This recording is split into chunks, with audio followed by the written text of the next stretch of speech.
بسم اللہ الرحمن الرحیم۔ دنیا کی سب سے مہربان ہستی رسول خدا صلی اللہ علیہ وآلہ وسلم انسانوں کے ساتھ ساتھ جانوروں کی دلجوئی بھی فرماتے اور انہیں انسانوں کے شر سے محفوظ رکھتے تھے۔ یہ ایمان افروز معجزہ بھی ایک ایسے بوڑھے اونٹ سے منسوب ہے جو اپنے مالک کی شرپسندی سے عاجز آ کر اللہ کے رسول صلی اللہ علیہ وآلہ وسلم کی پناہ میں آ گیا تو سرکار دو عالم صلی اللہ علیہ وآلہ وسلم نے اس کی جان بچائی، جس پر اونٹ نے اللہ کے نبی صلی اللہ علیہ وآلہ وسلم کے لیے 4 دعائیں فرمائیں، لیکن ان میں سے ایک دعا ایسی تھی جس پر رسول اللہ صلی اللہ علیہ وآلہ وسلم ابدیدہ ہو گئے تو صحابہ کرام تڑپ اٹھے تھے کہ ایسا کیا ماجرا ہو گیا کہ اللہ کے رسول صلی اللہ علیہ وآلہ وسلم کی چشم مبارک سے آنسو بہہ نکلے ہیں۔ علامہ طاہر القادری نے کشف الاسرار میں اس حدیث مبارکہ کو بیان کیا ہے جس میں اس واقعے کی تفصیل بیان کی گئی ہے۔ ابن ماجہ نے اس حدیث مبارکہ کو حضرت تمیم داری رضی اللہ عنہ سے روایت کیا ہے۔ وہ فرماتے ہیں، ہم حضور نبی اکرم صلی اللہ علیہ وآلہ وسلم کی بارگاہ اقدس میں حاضر تھے کہ ایک اونٹ بھاگتا ہوا آیا اور حضور نبی اکرم صلی اللہ علیہ وآلہ وسلم کے سر انور کے پاس آ کر کھڑا ہو گیا جیسے کان میں کوئی بات کہہ رہا ہو۔ آپ صلی اللہ علیہ وآلہ وسلم نے فرمایا، اے اونٹ پرسکون ہو جا، اگر تو سچا ہے تو تیرا سچ تجھے فائدہ دے گا اور اگر تو جھوٹا ہے تو تجھے اس کی سزا ملے گی۔ بے شک جو ہماری پناہ میں آ جاتا ہے اللہ تعالیٰ بھی اسے امان میں دے دیتا ہے اور ہمارے دامن میں پناہ لینے والا کبھی نامراد نہیں ہوتا۔ ہم نے عرض کیا، یا رسول اللہ یہ اونٹ کیا کہتا ہے؟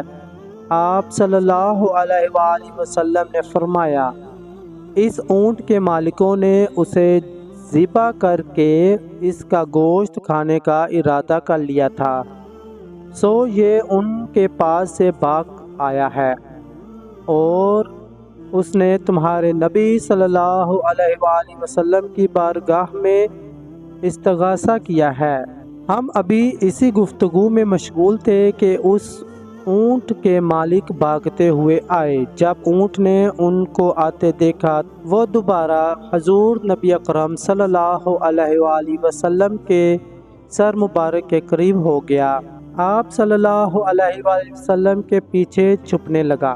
ان مالکوں نے عرض کیا، یا رسول اللہ ہمارا یہ اونٹ 3 دن سے ہمارے پاس سے بھاگا ہوا ہے اور آج یہ ہمیں آپ کی خدمت میں ملا ہے۔ اس پر آپ صلی اللہ علیہ وآلہ وسلم نے فرمایا، یہ میرے سامنے شکایت کر رہا ہے اور یہ شکایت بہت ہی بری ہے۔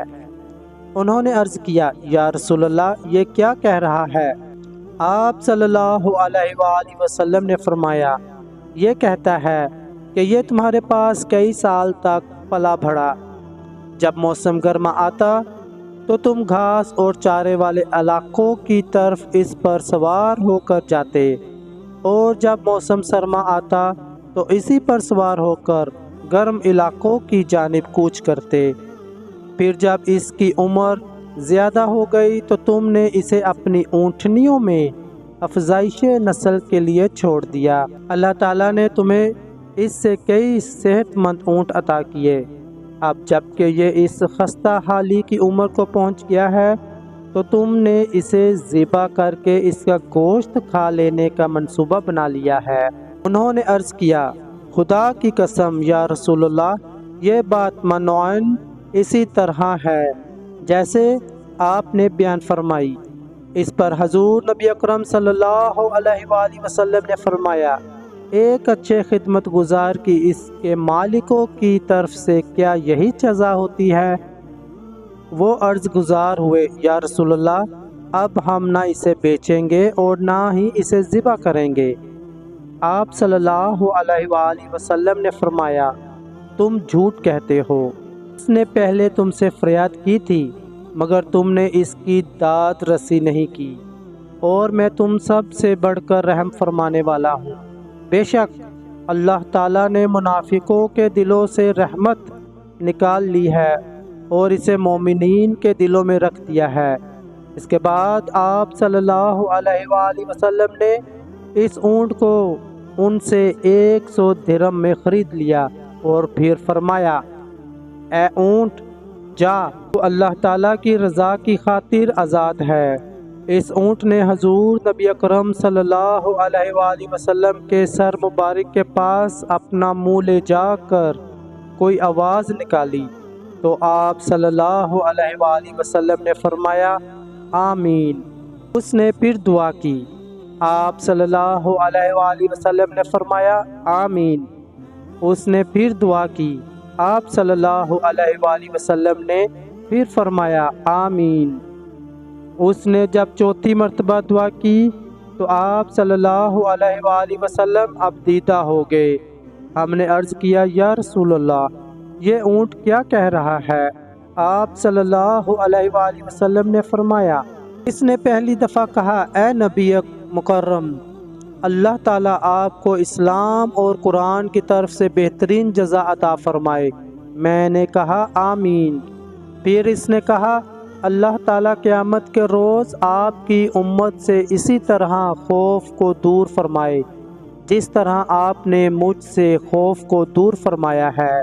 میں نے کہا، آمین۔ پھر اس نے دعا کی، اللہ تعالیٰ دشمنوں سے آپ کی امت کے خون کو اسی طرح محفوظ رکھے جس طرح آپ نے میرا خون محفوظ فرمایا ہے۔ اس پر بھی میں نے آمین کہا۔ پھر اس نے کہا، اللہ تعالیٰ ان کے درمیان جنگ و جدال پیدا نہ ہونے دے۔ یہ سن کر مجھے رونا آ گیا کیونکہ یہی دعائیں میں نے بھی اپنے رب سے مانگی تھیں۔ تو اس نے پہلی 3 تو قبول فرما لی لیکن اس آخری دعا سے منع فرما دیا۔ جبرائیل علیہ السلام نے مجھے اللہ تعالیٰ کی طرف سے خبر دی ہے کہ میری یہ امت آپس میں تلوار زنی سے فنا ہوگی۔ جو کچھ ہونے والا ہے قلم اسے لکھ چکا ہے۔